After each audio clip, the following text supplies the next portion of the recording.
देखिए, आज हम बात करने वाले हैं यूपी टेट 2026 जो लास्ट 2022 में इसका पहला पेपर हुआ था मैथमेटिक्स का। आज हम उसी की बात करेंगे कि किस टाइप से क्वेश्चन पूछे गए हैं और अब आपसे आगे आने वाले समय में जो अभी आपका नेक्स्ट वीक एग्जाम है उसमें किस टाइप से क्वेश्चंस आपसे पूछा जाएगा। देखिए, यहाँ पे जो है आपका 2, 3, 4, ठीक है भाई। 2, 3, 4 जुलाई को आपका एग्जाम है, ठीक है, जिसमें आपका दोनों का रहेगा, पीआरटी टीजीटी पीजीटी सबके लिए। हम शुरू करते हैं अपना यहीं से पेपर कि किस टाइप का आपका क्वेश्चंस रहने वाला है, किस टाइप से आपसे क्वेश्चंस पूछा जाएगा। तो पहला क्वेश्चन नंबर फर्स्ट। देखिए, इसने कहा यदि A/3 B/4 और C/7 है तो यहाँ पे आपको बताना है ABC का मान। तो यहाँ से देखिए, सबसे आसान, ये बड़े आसान से क्वेश्चन आपसे पूछे जाएंगे। तो A की जो वैल्यू हो जाएगी वो डायरेक्टली 3 बन जाएगी, B की जो वैल्यू हो जाएगी वो 4 और C की जो वैल्यू हो जाएगी वो 7। तो बस आपसे यही पूछा था ABC, तो मैं कह दूं 3, 4, 7। तो ये भी 7, ये भी 7, ये वन टाइम कटा, ये वन टाइम कटा, तो कितना आया 2। तो आंसर क्या बन गया इसका? That is option C. तो क्वेश्चन नंबर फर्स्ट का आंसर क्या बना बच्चों? ऑप्शन सी, यानी कि यहाँ से आंसर क्या बना आपका? 2 बन गया। आई बात समझ में? लेकिन यहाँ पे ना दो कंडीशन आपसे पूछी जाती है। मान लो आपसे पूछ लेता है यहाँ पे 3A इक्वल 4B और इक्वल 7C, और अब वो कह देता कि किसी के इक्वल है ये। तो अब बताओ आप, A, B और C का मान क्या हो जाएगा? ठीक है, डिवाइड बाई C। अब यहाँ पे इन दोनों क्वेश्चनों में ध्यान रखना, इस लास्ट टाइम उसने ऐसे दिया था, तो हो सकता है इस बार वो क्वेश्चंस को ऐसे दे दे। तो यहाँ से हम क्या कर लेंगे भाई, इन तीनों का एलसीएम ले लेंगे। इन तीनों का एलसीएम कितना आ जाएगा? 3, 4, 7 आ जाएगा। तो 3 से काटेंगे तो 7 चौक 28। तो यहाँ से मैं कह दूं कि जो ए की वैल्यू हो जाएगी वो कितनी हो जाएगी? 28। बी की जो वैल्यू हो जाएगी वो 21 और सी की जो वैल्यू हो जाएगी वो कितनी हो जाएगी? 40 और 12। ठीक है, तो ए बी सी कितना हो जाएगा? ये 28 और 2 30 और 10 40, 60 61। तो ये कितना बन जाएगा? 61/12। तो ये आपका राइट आंसर बन जाएगा इस वाले के अकॉर्डिंग। लेकिन उसने आपसे आसान सा पूछा था, तो इसका आंसर क्या है? ये। तो मैंने आपको दोनों पार्ट बता दिए कि अगर वो आपसे ऐसे पूछता है तो डायरेक्टली आप बना दोगे ABC के इक्वल। अगर आपसे पूछता है ऐसे 3A equal 4B equal 7C, तो आपको क्या मानना पड़ेगा? इन तीनों नंबर का एलसीएम आपको लेना पड़ेगा। आपने एलसीएम ले लिया 3, 4, 7। तो या तो आप इन तीनों की मल्टीप्लाई कर लो, या आप डायरेक्टली इसको ऐसे ही मान के, यहाँ ए की वैल्यू चाहिए तो 3 को हटा दो, तो 7 गुना 4 ए की वैल्यू बन गई। आपको बी की वैल्यू चाहिए, 4 को हटा दो, 7 गुना 3 बी की वैल्यू बन गई। आपको 7 सी की वैल्यू चाहिए तो 4 3 12। ठीक है जी। चलिए नेक्स्ट क्वेश्चन की ओर। देखिए, नेक्स्ट क्वेश्चन है, नेक्स्ट इसने दिया है यदि 5 जनवरी को, ये कैलेंडर से आपसे पूछा गया है, यदि 5 जनवरी को 1991, वो क्या था जी? सैटरडे। यदि 5 जनवरी 1991 को सैटरडे था, तो इसने आपसे 3 मार्च को पूछ लिया। इसने आपसे कब पूछा? 3 मार्च 1992 को कौन सा दिन होगा। तो मैं पहले 5 जनवरी का ही निकाल लूं कि 5 जनवरी 1992 को कौन सा दिन होगा। तो यहाँ देखो, ये क्या है? ये आपका सिंपल ईयर है, तो यहाँ से एक दिन आपका बढ़ जाएगा सीधा सीधा। सॉरी, कितने दिन बढ़ जाएंगे यहाँ से भाई? एक दिन आपका बढ़ जाएगा यहाँ पे। ठीक है, क्योंकि हमें पता है कि सिंपल ईयर में एक्स्ट्रा दिन कितने? एक। तो यहाँ पे क्या हो जाएगा? संडे हो जाएगा। ठीक है, अब हमें देखना है कि 5 जनवरी से 3 मार्च तक कितने दिन बने। तो मैंने कहा 5 जनवरी, टोटल जनवरी कितने की? अब 31 की। तो कितने बच गए यहाँ से? 26। और यहाँ पे 1992, यानी कि कौन सा है ये? लीप ईयर है। कौन सा ईयर है? Leap year. तो लीप ईयर में फरवरी कितने की होगी? 29 की होगी। प्लस कहाँ तक जाना है हमें? 3 मार्च तक जाना है। 7 से इसको डिवाइड कर देंगे। 7 से इसको डिवाइड करेंगे तो कितना आ जाएगा? 7 3 21, 5 बचा। 7 चौक 28, एक बचा। 5 और 3 8 और एक 9, तो ये कितना बचा? 9/7। तो यहाँ से हम क्या लेते हैं? जो एक्स्ट्रा दिन हो भाई। एक हफ्ता बन गया 9 दिन में, 7 दिन में 9 दिन बने तो 2, तो कितने दिन एक्स्ट्रा आ जाएंगे यहाँ से बच्चे? 2 दिन ये एक्स्ट्रा आ जाएंगे। तो कुल मिला के क्या हो जाएगा यहाँ पे? ट्यूसडे हो जाएगा। तो आपका आंसर क्या बन जाएगा जी? आंसर बन जाएगा आपका मंगलवार। आई बात समझ में? ऐसे करना था, यानी कि उसने ऊपर पहले जो तारीख दे रखी है सेम, जो जो महीना दे रखा है सेम, तो यहाँ से हमें केवल ईयर में देखना था कि अगर ईयर ही बढ़ रहा है तो कितना टाइम वो बढ़ गया। तो वहां से कितने दिन बढ़े? एक दिन एक्स्ट्रा आया, तो हमने एक दिन एक्स्ट्रा कर दिया संडे। फिर हमने आगे देख लिया कि आगे कितने दिन एक्स्ट्रा है, तो 2 दिन एक्स्ट्रा है। तो क्या आ जाएगा यहाँ से? ये आपका ट्यूसडे, ठीक है, मंगलवार। चलिए नेक्स्ट देखिए, नेक्स्ट में इसने कहा है, बड़ा अच्छा क्वेश्चन आपसे पूछा गया है, इसको थोड़ा सा हम और इधर साइड में करके थोड़ा सा इसको मिनिमाइज कर देते हैं। ठीक है जी, चलिए अब फटाफट से कमेंट करके बताएंगे आप सभी बच्चे जो भी आपको डाउट होगा, हालांकि डाउट इसके बाद आपको बचना नहीं। अब देखो जैसे इसने कहा 1/3, अब यहाँ से एक छोटा सा पॉइंट समझो, जैसे मैं कह दूं कि ए की वैल्यू -2 है, तो हम इसको कैसे लिखते हैं, A/2, और इसकी पावर कितनी हो जाती है, 2। यानी कि जब वैल्यू माइनस में हो तो उसको हम किस में लिख लेते हैं, डिवाइड में लिख लेते हैं। तो ऐसे ही 1/3 है, तो 1/3 को उल्टा लिखेंगे तो कितना बन जाएगा, 3/1। 3/1 की पावर 3, 4/1, 4/1 की पावर 2, और ये डिवाइड बाई है, डिवाइड बाई कितना है ये, 4/1, और इसकी पावर कितनी बन जाएगी, 3 बन जाएगी। तो ये 1 का नीचे कोई वैल्यू होती नहीं लिखने के बाद, तो ये कितना हो जाएगा, 27 हो जाएगा, ये कितना हो जाएगा, 16। और बच्चे ये बन जाएगा डिवाइड बाई 64। ठीक है, ये क्या है, ये डिवाइड है, डिवाइड बाई है। ठीक है, ये क्या है, ये डिवाइड बाई है। ये कितना बना, 64 बना। अब यहाँ 27 में से 16 को माइनस करेंगे तो कितना आ जाएगा आपका, 11। तो 11/64 आपका क्या बन जाएगा, आंसर बन जाएगा, जो कि क्वेश्चन नंबर 3 का आंसर है, ऑप्शन ए, 11/64। घबराना बिल्कुल नहीं, आसान से क्वेश्चन पूछता है, कंसेप्ट पे पूछता है। ठीक है, चलिए नेक्स्ट क्वेश्चन की ओर। नेक्स्ट में इसने कहा है कि एक त्रिभुज की आपको रचना करनी है। ठीक है जी, एक त्रिभुज की क्या करनी है आपको, रचना करनी है। ठीक है, तो उसने कहा है कि कौन से संभवतः मान लिए जाएंगे। अब हमें पता है, ठीक है, चलो इनका बनाया हुआ ट्रायंगल हम ले लेते हैं। जैसे ये ट्रायंगल ले लिया हमने, तो अब उसने कहा कि जैसे मान लो ये भुजा है ए, ये है बी, और ये कौन सी है, सी। तो वो कहता है कि बताओ इनमें से कौन सी भुजा से हम रचना कर सकते हैं, कौन सी रचना करने के लिए हमें संभवतः भुजाएं चाहिए। ठीक है, संभवतः भुजा हमें पता होना चाहिए कि यहाँ पे जो है A+B, यानी कि कोई भी दो भुजा एक तीसरी भुजा से बड़ी होनी चाहिए। या मैं कह दूं कि B+C बड़ा होना चाहिए किससे, ए से। या मैं कह दूं कि A+C बड़ा होना चाहिए किससे, बी से। यानी कि कोई भी दो भुजा तीसरी भुजा से बड़ी होनी चाहिए। तो अगर मैं यहाँ बात करूं, ये 3 और 3 6, तो ये तो इक्वल आया, तो ये तो क्या हो गया, गलत हो गया।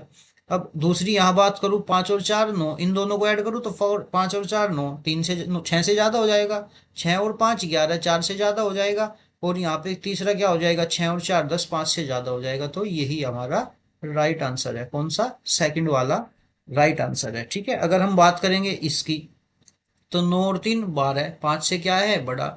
लेकिन 5 और 9 और 5 14 क्या है, 3 से बड़ा। लेकिन 5 और 3 8 क्या है, 9 से छोटा। तो ये भी हमारा क्या हो गया भाई, ये भी हमारा कैंसिल हो गया, और ये भी नहीं बनता। ठीक है, तो एक त्रिभुज की रचना करने के लिए क्या चाहिए हमें, कोई भी दो भुजा तीसरी भुजा से बड़ी होनी चाहिए। अगर आपको ये वाली बात पता थी तो इसका आंसर आपके लिए बड़ा ही आसान था। ठीक है, चलिए नेक्स्ट पे, नेक्स्ट पे चलते हैं भाई। तो यहां से देखिएगा नेक्स्ट को, थोड़ा सा बड़ा कर लेते हैं इसको। ये भी देखिए, इसमें जितने भी क्वेश्चंस आपसे पूछे जाते हैं ना, वो सारे के सारे आपसे, सारे के सारे आसान से क्वेश्चन पूछे जाते हैं, कंसेप्ट बेस्ड क्वेश्चन पूछे जाते हैं। अगर आपको कंसेप्ट पता है तो कर लोगे। अब जैसे हमें पता है कि यहाँ x है, x किसके इक्वल है, √4 के इक्वल है। तो x की वैल्यू कितनी आ जाती है, 2, क्योंकि यहाँ से रूट बाहर निकल जाए।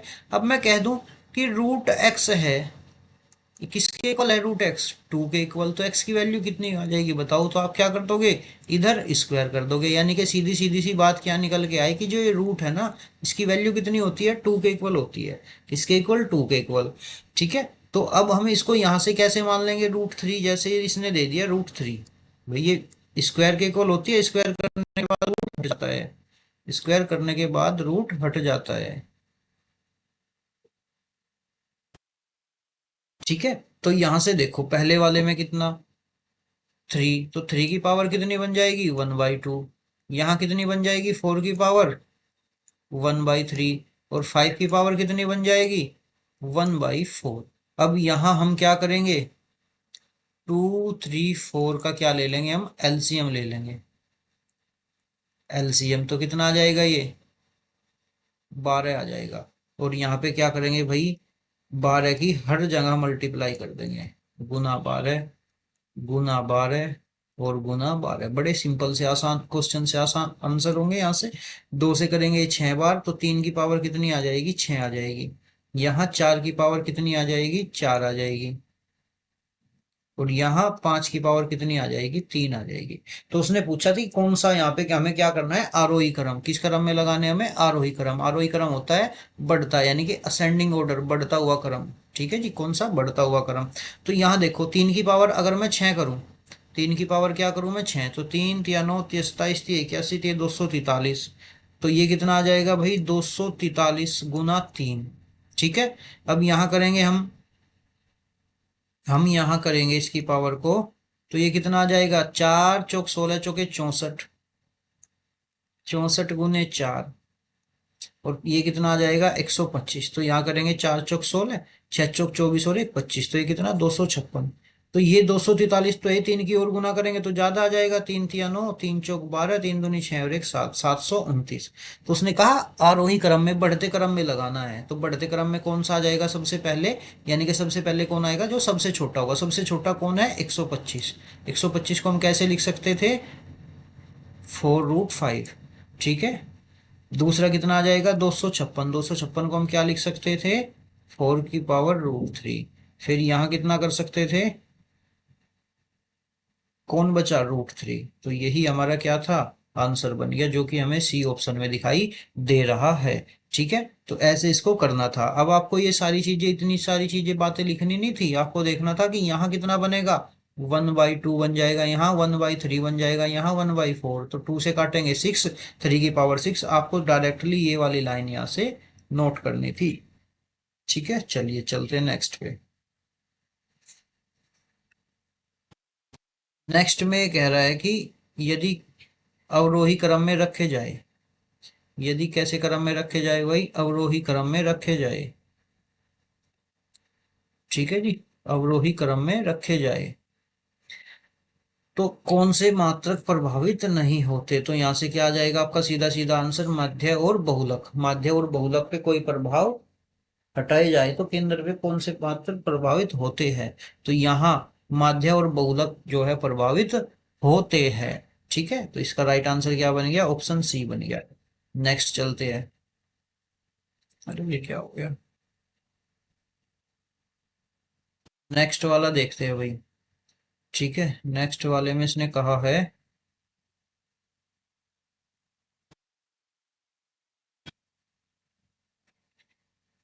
नेक्स्ट वाले में कह रहा है हमसे कि 5 सेंटीमीटर भुजा वाले, कैसे, 5 सेंटीमीटर भुजा वाले एक घन के सभी फलकों का रंग, सभी फलकों पर रंग लगाया जाता है। ठीक है भाई, सभी फलकों पर क्या करा जाता है, रंग लगाया जाता है। तो इसे 1 सेंटीमीटर वाले घन में काटा जाता है, तो 1 सेंटीमीटर के कितने घनों में केवल एक ही रंग होगा। ठीक है। यानी कि इसने कहा कि हमने पहले तो क्या करा, एक घन बना दिया, तो फिर घन बना के उसको चारों तरफ से रंग दिया, और उसने 1 1 सेंटीमीटर के घन काटे। तो उसने कहा 1 सेंटीमीटर वाले कितने घन होंगे जिनका केवल एक ही फलक पर रंग होगा, जिनके केवल एक ही फलक पर क्या होगा, रंग होगा। तो इसके लिए एक सीधा सीधा सिंपल सा फॉर्मूला आता है, जिसका केवल, केवल एक फलक पर रंग, केवल एक फलक पर रंग।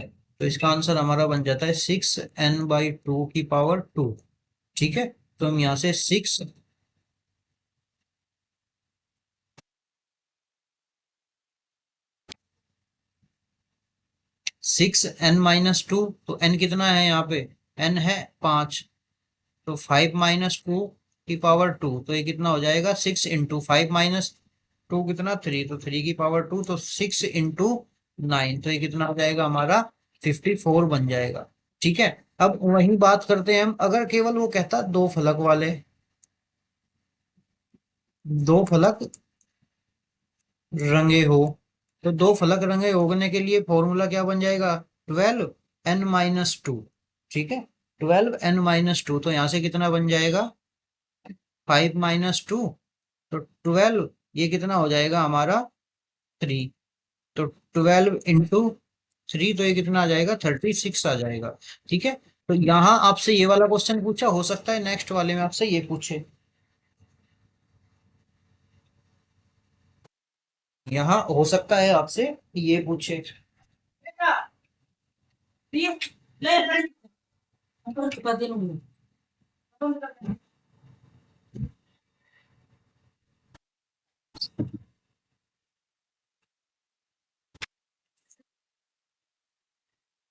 ठीक है भाई, ये हमारा क्या आ गया, 36 आ गया। अब इसमें बात आती है एक और, एक और कौन सी, यहाँ पे तो सिंगल फलक थे, यहाँ दो फलक वाले जो रंगे हुए, और अब आ जाएगी तीन फलक। तीन फलक रंगे हो तो उसका डायरेक्टली आंसर क्या बना देना आपको, उसका डायरेक्ट आंसर बन जाएगा 8। यानी कि यहाँ आपसे केवल पूछा है एक फलक वाले, तो ये वाला लग जाएगा। अब हो सकता है नेक्स्ट वाले में आपसे दो फलक वाले पूछ ले, तो आप ये वाला भी याद करके जाना। ठीक है भाई, दो फलक वाले आपसे अगर पूछे तो ये वाला याद करके जाना, 12n-2। अगर तीन फलक वाला पूछे तो डायरेक्ट आंख बंद करके लगा देना 8। ठीक है, चलिए नेक्स्ट पे। नेक्स्ट इसने कहा है पंचभुज के अंतःकोणों का योग बताना आपको। तो पंचभुज के अंतःकोणों का योग, इसके लिए भी आपका फॉर्मूला लगता है वही। ठीक है, इसके लिए भी आपका क्या रहता है, एक फॉर्मूला रहता है। तो इसका लिए फॉर्मूला आप यहाँ से डायरेक्टली लिख सकते हो। आपका आंसर क्या बन जाएगा, ये आपका बन जाएगा, जैसे वहां पे तो क्या था, 6 था, लास्ट वाले में 6n-2, तो यहाँ पे क्या हो जाएगा n-2, और इनटू में ट्रायंगल के तीनों कोणों का योग कितना, 180 डिग्री। तो n कितना है, 5। तो 5 - 2 कितना, अरे क्या हो रहा है ये बार बार, तो 5 - 2, और इनटू में कितना 180, तो ये कितना हो जाएगा 3 × 180, और ये कितना हो जाएगा 54। ठीक है जी, तो आंसर कितना आ जाएगा सेकंड, 540। यहाँ पे क्या बन जाएगा आपके, पांच पंचभुज के अंतःकोणों का योग आपका बन जाएगा 540। चलिए नेक्स्ट पे। अरे यार, तो अब देखिए भाई, आज ये हमने पहली क्लास ली है, अभी रिकॉर्ड करके हम देख रहे हैं भाई कैसा रहेगा कैसा नहीं। तो कमेंट करके आप एक बार बताना आवाज कैसी रही, कोई समस्या रही, कोई प्रॉब्लम रही तो उसके बारे में बताना। बैकग्राउंड में नॉइस आ रही है कैसी है, कैसी स्थिति रही आपकी। ठीक है, तो चलिए आज हम, ये 9वां क्वेश्चन से है, आज हम एक छोटी सी वीडियो रखेंगे, बस 10 क्वेश्चन होगी। उसके बाद फिर नेक्स्ट करेंगे आपकी अगली वीडियो में। ठीक है, तो चलो इस क्वेश्चन को देख लेते हैं, इससे आगे एक क्वेश्चन और है उसको भी देखेंगे। इसने कहा एक खंबे का 4/7 भाग कीचड़ में धसा हुआ है, कितना भाग धसा हुआ है भाई, कहाँ गया ये, 4/7। ठीक है, उसने कहा 1/3 बाहर खींच लिया गया, लेकिन अब भी अंदर कितना बचा, 8 मीटर। तो मैं कह दूं कि 4 और 3, इसका एलसीएम हम ले लेते हैं, तो कितना आ जाएगा 7 और 3 का, तो कितना एलसीएम बन जाएगा भाई इसका, 21 बन जाएगा। तो मैं कहूं कि अगर वो 21 मीटर का था, अगर वो 21 मीटर का था, तो उसमें से पहले कितना कीचड़ में धसा हुआ था, 4/7 भाग, यानी कि यहाँ से 7 × 21, तो कितना 12 भाग धसा हुआ था। ठीक है, उसने 1/3 भाग बाहर खींच लिया, तो अंदर कितना रह गया, 2/3, तो 3 × 4 = 12, तो 4×2 = 8, कितना रह गया हमारे अकॉर्डिंग 8, लेकिन उसके अकॉर्डिंग भी कितना है 8 है। तो इसका मतलब जो हमने एलसीएम माना वही उस खंबे की पूरी माप थी, 21 मीटर। आई बात समझ में, वही उस खंबे की क्या थी, पूरी माप थी, 21 मीटर का वो खंबा था। चलिए नेक्स्ट पे। अब ये नेक्स्ट पूछ लिया आपसे टाइम एंड वर्क से। नेक्स्ट क्वेश्चन है आपका टाइम एंड वर्क का। नेक्स्ट टाइम एंड वर्क से आपसे क्वेश्चंस पूछ लिया। तो टाइम एंड वर्क का ये क्वेश्चन जो आपसे पूछा गया, इसमें हमें देखो करना क्या है, सिंपल सा हमें इसमें करना क्या है, बड़ा आसान सा है। उसने कहा a+b, उसने कहा कि भैया देखो a+b, ठीक है, ये कह रहा है कि भैया देखो a+b कितने दिन में करते हैं, 12 दिन में। b+c कितने दिन में करते हैं, 15 दिन में, दोनों मिलके। और c+a कितने दिन में करते हैं, 20 दिन में। तो यहां से हमने मान लिया कि भैया 2a+b+c तीनों मिलके काम कर रहे हैं। तो 12, 15 और 20 तीनों का एलसीएम कितना आ जाएगा जी, 60। तो ये तो था टाइम, ये तो क्या था, टाइम। ये क्या आ जाएगी, उनकी एफिशिएंसी आ जाएगी। ये क्या आ जाएगी बच्चे, उनकी एफिशिएंसी आ जाएगी। तो एफिशिएंसी 12×5 = 60, यानी कि ए और बी की जो एफिशिएंसी आई ना वो 5 आई। 15×4 = 60, बी और सी की 4, तो 20×3 = 60। तो टोटल एफिशिएंसी कितनी आई, 5 4 9 और 3 12। तो मैं 2 से यहाँ से डिवाइड कर देता हूँ, तो ये कितना आ जाएगा जी, ए प्लस बी प्लस सी कितना आ जाएगा, 6। तो कुल मिला के बात ये आई, मेन मुद्दा ये बना हमारा कि जो ए प्लस बी प्लस सी तीनों की जो एफिशिएंसी है ना वो 6 है। अब उसने कहा ए और बी की कितनी है, ए और बी की एफिशिएंसी है जी 5। तो इसका मतलब ए की सी की एफिशिएंसी कितनी रह गई, 1। तो मैं सीधा सीधा यहाँ से लिख लूँ कि भैया सी की एफिशिएंसी 1 है। उसने कहा बी और सी की एफिशिएंसी कितनी है, बी और सी की एफिशिएंसी कितनी है जी 4। तो इसका मतलब मैं कह दूं कि भैया ए की जो एफिशिएंसी है ना वो 2 है। ए की एफिशिएंसी कितनी है, यानी कि ए की क्षमता कितनी है, 2 है।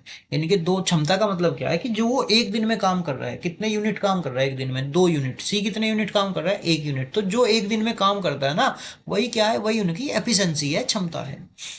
ठीक है। फिर उसने कहा सी और ए, अगर मैं बात करूं सी और ए की, तो सी और ए की क्षमता कितनी है, 3। तो इसका मतलब बी की जो क्षमता है वो कितनी है, 3। तो बी की एफिशिएंसी कितनी है भैया, 3। अब उसने हमसे कहा था केवल हमें ए की बतानी, हमें क्या बताना, ए का। तो टोटल टाइम, टोटल वर्क देखो कितना है, 6, और ए की क्षमता कितनी है, 2। तो इसका मतलब कितने दिन लेता है वो, 30 दिन। तो आंसर क्या बन जाएगा हमारा, ऑप्शन नंबर सी, 30 डेज। ठीक है जी, ऑप्शन नंबर सी, 30 डेज। ठीक है। ऐसे हमें करना था, तो हम इसको सीधा सीधा सा सोच सकते थे दोबारा से कि पहले हमने इनकी एफिशिएंसी निकाल ली है लिख के, तो 5 4 12। तो एफिशिएंसी ए बी सी तीनों की एफिशिएंसी कितनी आ जाएगी, तीनों की एफिशिएंसी आ जाएगी 6। तो हमें से उसने केवल ए की पूछा, तो हम केवल क्या करते कि बी और सी की देखते, बी और सी की कितनी है, बी और सी की है जी 4। तो इसका मतलब यहाँ से कितनी आ जाती, 2। तो 60/2 ना, 30। नेक्स्ट देखिए, नेक्स्ट देखते हैं भाई। ठीक है, और आज का लास्ट क्वेश्चन देखते हैं। अभी देखेंगे कैसी बनी वीडियो, कैसा रहा प्रोसेस, और आप हमें एक बार कमेंट करके जरूर बताना कि कैसे, क्योंकि आज ही हमारी पेन टैब से पहली क्लास थी, देखा है हमने कि मतलब कैसे हो सकता है, क्या क्या पॉसिबिलिटी बन सकती है। उसके बाद हम जो भी नेक्स्ट क्लास रखेंगे कोशिश करेंगे लाइव क्लास लेने की। ठीक है, नहीं तो रिकॉर्ड तो आपको मिल ही जाएगी, अब तो रेगुलरली रिकॉर्ड मिलेगी आपको। तो इसने कहा एल, क्या बताना है हमें, महत्तम समापवर्तक यानी कि एचसीएफ। एचसीएफ होता है हाईएस्ट कॉमन फैक्टर, यानी कि हाईएस्ट कॉमन फैक्टर यानी कि एक ऐसा नंबर जो इन तीनों नंबरों को डिवाइड कर दे, इसको भी इसको भी इसको भी। एक होता है एलसीएम, लोअरेस्ट कॉमन मल्टीपल, ऐसा नंबर जो इन तीनों से डिवाइड हो जाए। ठीक है, तो उसने हमसे क्या पूछा है, उसने हमसे पूछा है भाई एचसीएफ। उसने हमसे क्या पूछा है, एचसीएफ। तो जब भी वो ऐसे एचसीएफ पूछे तो हम क्या करेंगे, ऊपर वालों का तो निकाल देंगे हम एचसीएफ, और नीचे वालों को निकाल देंगे एलसीएम। ठीक है। तो ऊपर वालों का एचसीएफ कितना आ जाएगा भाई, 7 आ जाएगा। एचसीएफ कितना आ जाएगा जी, 7। और नीचे वालों का एलसीएम कितना आ जाएगा, 330 आ जाएगा। अब आपने कहा जी 330 कैसे देख लिया, क्योंकि मुझे पता है एचसीएफ 7 है, और एचसीएफ 7 केवल एक ही ऑप्शन में है, तो बस इसका मतलब एलसीएम 330 होगा। ठीक है, तो चलिए आज के लिए इतना ही। आप हमें कमेंट करके बताइएगा कि कैसी रही क्लास, फिर हम आगे इसको ऐसे ही कंटिन्यू रखेंगे। आप एक बार आवाज का बताइएगा, वॉइस कैसी आ रही है आपको, क्लियर आ रही है, बैकग्राउंड में कोई नॉइज है, ठीक है, या फिर आपको